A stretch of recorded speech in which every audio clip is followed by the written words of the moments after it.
एक परिसर एक शाला ईपीईएस ईपीईएस का जो कॉन्सेप्ट है लोक शिक्षण संचालनालय मध्य प्रदेश भोपाल के द्वारा 2019 में ही मध्य प्रदेश के मैक्सिमम जिलों में लागू कर दिया गया था।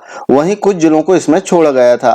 अब ईपीईएस का जो कॉन्सेप्ट है इसके अनुसार यदि एक परिसर में एक से अधिक शालाएं संचालित है तब इसमें जो उच्चतम कक्षा अध्यापन वाली शाला है उस शाला में निम्नतम शालाओं को मर्ज कर दिया जाता है और एक शाला के रूप में शालाएं संचालित होती है। जैसे एक एग्जांपल के लिए हम देखें कि यदि किसी परिसर में कक्षा 1 से 5 तक का एक स्कूल संचालित है, वहीं कक्षा 6 से 8 तक भी एक स्कूल संचालित है, अर्थात 2 स्कूल संचालित है, तब वहां पर जो कक्षा 1 से 5 तक संचालित स्कूल है इस स्कूल को माध्यमिक शाला में मर्ज कर दिया जाएगा और अब केवल कक्षा 1 से 8 तक उस परिसर में केवल एक स्कूल संचालित रहेगा। साथ ही कक्षा 1 से 8 तक जितने भी दोनों शालाओं में भौतिक संसाधन हैं वो संयुक्त रूप से उपयोग में लिए जाएंगे। साथ ही वहां पर जितना भी स्टाफ है वो संयुक्त रूप से कक्षा 1 से 8 तक का अध्यापन कार्य करेंगे। इसके अतिरिक्त जो शिक्षक उपस्थिति पंजी है वो भी केवल एक ही बनाई जाएगी और शिक्षक उपस्थिति पंजी जो उच्चतम शाला है वहां रखी जाएगी। साथ ही इसमें जो शिक्षकों के क्रम है पद नाम के अनुसार कैसे शिक्षकों के क्रम कैसे लिखना है इस संबंध में भी इसमें बताया गया है। इसके अतिरिक्त इसमें एक बहुत ही महत्वपूर्ण बिंदु है दाखिल खारिज को लेकर कि छात्रों का प्रवेश यदि लिया जाता है तो किस दाखिल खारिज में छात्रों के नाम लिखेंगे। साथ ही जो निम्नतम शाला है उन शालाओं के जो छात्र हैं उन्हें भी उच्चतम शाला की जो दाखिल खारिज पंजी है उसमें उनका नाम लिखना होगा। तो इनका नाम कैसे लिखें इस संबंध में इस आदेश में जो लोक शिक्षण संचालनालय मध्य प्रदेश भोपाल के द्वारा 3 जुलाई 2019 को जारी किया गया था, इस आदेश में विस्तृत इसके निर्देश दिए गए हैं उदाहरण सहित। आइए देखते हैं, क्योंकि इस संबंध में शिक्षक साथियों के बहुत सारे प्रश्न आ रहे थे कि जो शाला अब ईपीईएस हो चुकी है तो यहाँ पर छात्रों के जो नाम है किस दाखिल खारिज पंजी में लिखना है और इसका क्रमांक कैसे रहेगा। आइए देखते हैं।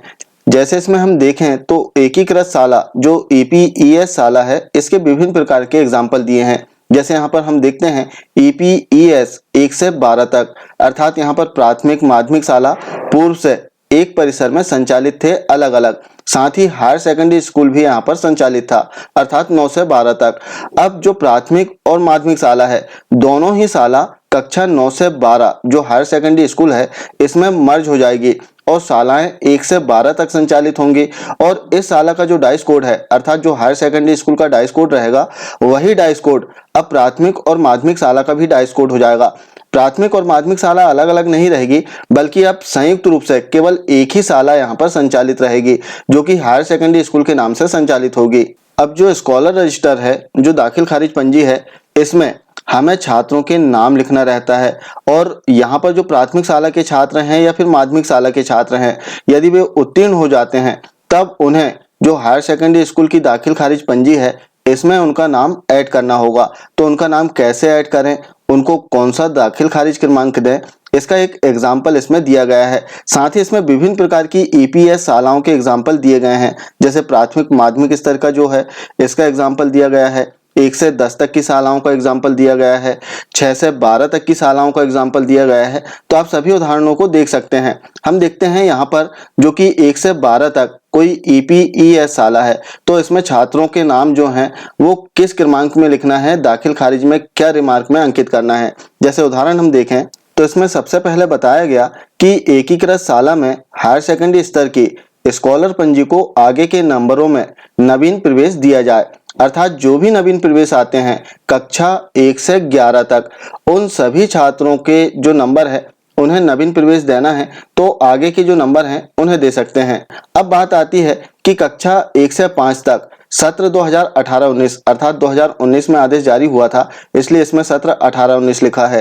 तो 1 से 5 तक जो छात्र उत्तीर्ण होते हैं उनका क्रमांक क्या देना है। चूंकि प्राथमिक शाला में भी दाखिल खारिज पंजी बनी है और इनका दाखिल खारिज पंजी में क्रमांक दिया गया है, तब हायर सेकेंडरी स्कूल की जो स्कॉलर पंजी है उसमें भी इन छात्रों के नाम लिखना होगा, लेकिन इनका क्रमांक क्या रहेगा। तो इस संबंध में जो एग्जाम्पल इसमें दिया है, जिसमें बताया गया कि कक्षा 1 से 8 तक के सत्र 2018-19 में उत्तीर्ण, अर्थात जो भी सत्र होगा पिछला सत्र, उस सत्र में उत्तीर्ण छात्रों को हायर सेकेंडरी स्तर की स्कॉलर पंजी में आगे के स्कॉलर नंबरों में प्रविष्टि की जाकर यह भी लिखा जावे कि छात्र पीएस या एमएस के किस स्कॉलर नंबर से आया है, अर्थात पीएस या जो एमएस की दाखिल खारिज पंजी है, इस पंजी में छात्र का नाम किस क्रमांक में लिखा है। जैसे पीएस की जो दाखिल खारिज पंजी है, इसमें किस क्रमांक में छात्र का नाम है, या फिर एमएस की जो दाखिल खारिज पंजी है, इसका नाम किस क्रमांक में है।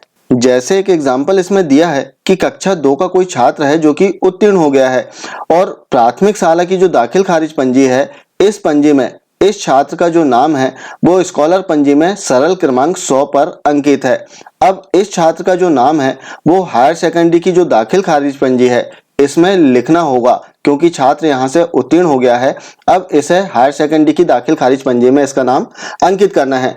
जैसे हायर सेकेंडरी की जो स्कॉलर पंजी है, इसमें 299 तक पूर्व में एंट्री हो चुकी है और 300 नंबर पर इस छात्र की एंट्री हम कर रहे हैं, तब हमें 300 जो दाखिल खारिज क्रमांक है वो 300 अंकित कर देना है। साथ ही रिमार्क में हमें विशेष रूप से इसमें लिखना है। रिमार्क के लिए इसमें एग्जाम्पल दिया है कि पीएस 100 लिखा जावे, अर्थात प्राथमिक शाला से छात्र आया है और किस दाखिल खारिज क्रमांक से आया है वो लिखना है, पीएस 100। जैसे पीएस की जो दाखिल खारिज पंजी है, इस पंजी में 100 जो सरल क्रमांक 100 है, इस पर इस छात्र का नाम अंकित है। तो रिमार्क में जैसे ही हम लिखेंगे पीएस 100, तो हमें स्पष्ट हो जाएगा कि प्राथमिक शाला की जो दाखिल खारिज पंजी है, इसमें 100 नंबर पर इस छात्र का नाम अंकित है।